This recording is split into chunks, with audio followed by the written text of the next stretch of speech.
decimos groserías. A ver, ¿cómo te llamas? Yo me llamo Ana.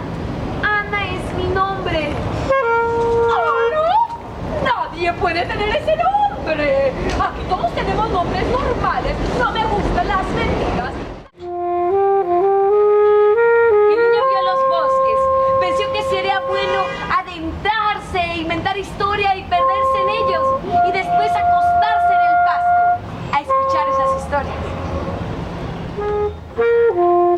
El niño ve por última vez la tierra desde su isla. Y después, finalmente, se decide a nacer.